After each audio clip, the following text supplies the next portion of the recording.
Hello all. Welcome to the very first episode of Entrepreneurship 101 by DT and Company. मुझे बहुत excitement हो रही है इस नए सीरीज के शुरू होने पर। अगर आप एक एस्पायरिंग एंटरप्रेन्योर हो, अपना स्टार्टअप लॉन्च करना चाहते हो या सिंपली ये समझना चाहते हो कि एंटरप्रेन्योरशिप कैसे काम करती है, तो ये सीरीज आपके लिए है। एंटरप्रेन्योरशिप सिर्फ एक बिजनेस शुरू करना नहीं है। It's about building something meaningful, solving problems and creating an impact. So let's start this journey and let's roll on.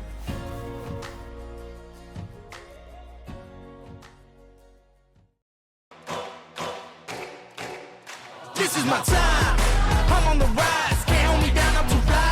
This is my time. Ready to shine. Brighter than all. This is my time. Hello guys, welcome to Entrepreneurship 101 with DD and Co. So पिछले कुछ सालों में मैंने अपनी entrepreneurship journey में काफ़ी कुछ सीखा है। काफ़ी मिस्टेक्स किए हैं, काफ़ी फेलियर्स देखे हैं और काफ़ी बार विंस को भी सेलिब्रेट किया है।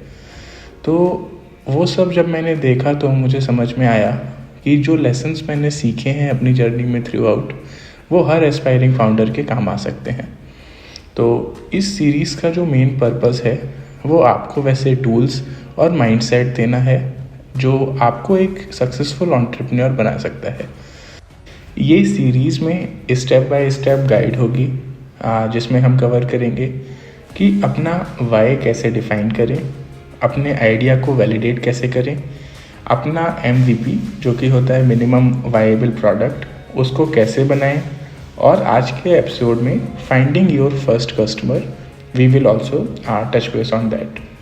तो ये सीरीज़ ओवरऑल हम लोग को हेल्प करेगी सक्सेसफुल एंटरप्रेन्योर बनने में, and these are the steps which you will go through and towards it. तो चलिए शुरू करते हैं। तो देखिए, एक बिजनेस का सक्सेस तभी शुरू होता है जब आपका फर्स्ट कस्टमर आपके प्रोडक्ट या सर्विस को अडॉप्ट करता है। लेकिन क्वेश्चन ये है, आपका पहला कस्टमर कैसे ढूंढें? तो before directly jumping on how to find your customer, let's discuss it step by step. तो फर्स्ट चीज़ जो होती है even before you start working on your product is what is your target audience. तो पहले ये समझना ज़रूरी है कि आपका प्रोडक्ट या सर्विस किन लोगों के लिए है, कौन सा प्रॉब्लम सॉल्व कर रहा है। अभी एक एग्जांपल लेते हैं। For example, I am working on a product जो एक मोबाइल एप्लीकेशंस है and it is targeting artists और सिंगर्स ग्लोबली। तो इसमें मेरे पास क्लियर डेफिनेशन है कि what is my target audience, और मेरा पूरा फोकस अपने प्रोडक्ट पे आर्टिस्ट और सिंगर्स के लिए बनाने में रहेगा। सेकंड पॉइंट जो हमारा रहेगा वो होता है मार्केट रिसर्च। तो उन लोगों के पास जाइए जिनका पेन पॉइंट आपका प्रोडक्ट एड्रेस करता है। अभी आपने आसपास में, अपने कॉलेज में, अपनी कंपनी में जिसमें आप काम कर रहे हैं, या फिर ऐसी कम्युनिटीज़ में जाइए, वहाँ पे लोगों से डिस्कस करिए। तो उससे आपको ये पता चलेगा कि ऐसे कौन कौन से पेन पॉइंट्स हैं that you can consider while building your product. इसके अलावा ऑनलाइन सर्वेज, लोकल कम्युनिटीज़ और सोशल मीडिया का भी यूज़ आप कर सकते हैं to get your product successfully built. ठीक है, हमारा टारगेट ऑडियंस हो गया, मार्केट रिसर्च हो गया। Then we can jump upon how to start. So we should focus on start small. पहले अपना नेटवर्क से शुरू करिए, फैमिली, फ्रेंड्स और कलीग्स को इन्वॉल्व करिए, उनसे फीडबैक लीजिए और प्रोडक्ट को रिफाइन करिए। तो इससे आपको पता चलेगा कहाँ कहाँ आपके प्रोडक्ट में इम्प्रूवमेंट्स की ज़रूरत है, और वहाँ पे आप अपने प्रोडक्ट को इम्प्रूव कर सकते हैं। फिर हाउ टू रीच आउट। तो कोल्ड आउटरीच और cold calling, cold emailing is very much necessary in any startup, any early आज कंपनी। या सो डायरेक्टली अपना पोटेंशियल कस्टमर्स को अप्रोच करने के लिए आप अपना ईमेल, सोशल मीडिया DMs या फिर face to face random meetings को यूज़ कर सकते हैं। आपको काफ़ी बोल्ड रहना है, काफ़ी स्पेसिफिक रहना है that what your product is solving and या what is the problem that you are addressing. तो इससे आप कोल्ड आउटरीच शुरू कर सकते हैं। And last step would be solve before you sell. अपना पहला कस्टमर बनाने के लिए एक ऐसा सॉल्यूशन बनाइए जो उनका काम आसान कर दे। आप काफ़ी टेक्नोलॉजीज़ आजकल AI ML का एरा है, तो you can use those technologies into your product. जब आप उन कस्टमर्स का ट्रस्ट जीत लेंगे तो आपका प्रोडक्ट अपने आप सक्सेसफुल होता रहेगा। वर्ड ऑफ माउथ से स्प्रेड होगा, आपके प्रोडक्ट की ऑटोमेटिक मार्केटिंग होगी और आपको उन कस्टमर्स का सपोर्ट मिलेगा। So these are few steps which you can follow in your startup journey to find your first customer।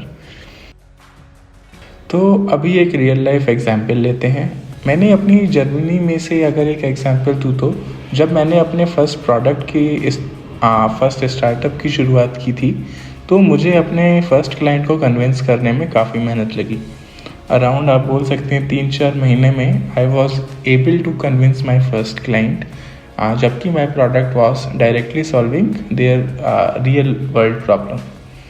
मैंने उन्हें पर्सनली अप्रोच किया, लिंक्डइन से शुरुआत की, उसके बाद कोल्ड ईमेलिंग भी की and finally we had face to face meetings so that we could sell our product to them.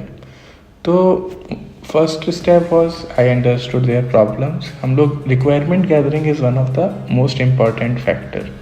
उनकी प्रॉब्लम्स को समझिए और फिर सॉल्यूशन ऑफर किए जो उनके लिए मीनिंगफुल थे।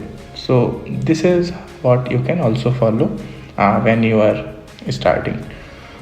This process was tedious, I understand, लेकिन वो पहला कस्टमर में मेरी या फिर स्टार्टअप की ग्रोथ का फाउंडेशन बना। तो जब पहला कस्टमर आ जाता है उसके बाद आने के लिए फ्यूचर कस्टमर्स के लिए काफ़ी ईजी रहता है। तो first customer is very much difficult to attract. तो आने वाले एपिसोड्स में हम लोग और बातें करेंगे, how to validate your idea. I will also give you some business ideas that you can work upon, how you can build your MVP. Again, as I explained, it is MVP means minimum viable product that you will be familiar with as you continue your journey as an entrepreneur, how you can raise funds and etc. So we will discuss all these things in the future. But सबसे पहले हम basic question से शुरू करेंगे, what is your why? क्योंकि बिना purpose के कोई पैशन काम नहीं करता है, ठीक है। अब how to identify why and that reason जो आपको हर मुश्किल सिचुएशन से ऊपर उठने का मोटिवेशन देगा। आप सोचिए, क्यों कुछ बिजनेसेस दुनिया में इम्पैक्ट क्रिएट करते हैं और कुछ फेल हो जाते हैं? ये उनके वाई पे डिपेंड करता है। साइमन साइनेक जो एक वेल नोन ऑथर हैं कहते हैं, people don't buy what you do, they buy what. Simon Sinek जो एक वेल नोन ऑथर है, he says people don't buy what you do, they buy why you do it. आपका why आपके passion है, आपकी स्टोरी है और वही चीज़ लोगों के साथ कनेक्ट करती है। तो अब सवाल ये है, how to find your why. Ask yourself, what problem are you trying to solve? क्या आप किसी पर्सनल स्ट्रगल को एड्रेस कर रहे हैं या सोसाइटी के लिए कुछ ऐसा करना चाहते हो जो लोगों का हेल्प करे? So asking yourself is the first step. Connect with your passion. जो चीज़ आपको एक्साइट करे, जिसमें आप घंटों काम कर सकते हो बिना थके, वो आपका वाई हो सकता है। Last third, think of the impact. आपका बिजनेस दुनिया में कैसे बदलाव लाएगा, वो बदलाव आपका वाई बनेगा। And last, be honest. आपका वाई सिर्फ पैसे कमाने तक लिमिटेड नहीं हो सकता। पैसा एक रिजल्ट है, लेकिन पर्पस कुछ बड़ा होना चाहिए। अगर मैं अपनी जर्नी की बात करूं तो मेरा वाई था एक एम्पावरिंग यंग टैलेंट और उन्हें उनका पोटेंशियल अचीव करने में हेल्प करना। इसी पर्पस के साथ मैंने शुरुआत की थी और ऐसे प्रोडक्ट्स बनाए विच हेल्प इंडिविजुअल्स। तो आपका वाई कैसे काम करता है उसका एग्जाम्पल्स देखिए। Apple they believe in challenging the status को और creating innovative products. Tesla, to accelerate the world's transition to sustainable energy. Tom's Shoes, for every pair of shoes sold, they gave a pair to someone in need. आप देख रहे हैं इनका Y clear है और इसी वजह से इन ब्रांड से इमोशनली कनेक्ट करते हैं लोग। और एक चीज़ याद रखिए, आपका वाई इवॉल्व कर सकता है। जैसे आप ग्रो करते हैं आपके बिजनेस का मिशन और विजन भी चेंज हो सकता है। This is a natural process, इसके लिए आप अभी से कुछ नहीं कर सकते हैं। तो आपके वाई ढूंढने के लिए एक एक्सरसाइज रखते हैं सिंपल। एक पेपर और पेन लीजिए और लिखिए what do I care about. Second, वो प्रॉब्लम्स आइडेंटिफाई करिए जो आपको पर्सनली अफेक्ट कर रही हैं। एंड थर्ड, सोचिए क्या कोई भी चीज़ आपको मोटिवेट रखती है जब चीज़ें मुश्किल हो जाती हैं। तो आप अपने आंसर्स को हमारे कमेंट सेक्शन में शेयर कर सकते हैं एंड मैं अगर पॉसिबल हुआ तो आपके वाई पर फीडबैक भी दूंगा। तो आपका वाई ही आपका कंपास है जो आपको हर डायरेक्शन और डिसीजन में गाइड करेगा। तो दोस्तों, ये सोचने में वक्त लगाइए, because a strong why will give you a strong foundation. अगले एपिसोड में हम बात करेंगे how to validate your startup idea. तब तक सब्सक्राइब करिए और इस वीडियो को लाइक एंड शेयर करना मत भूलिए।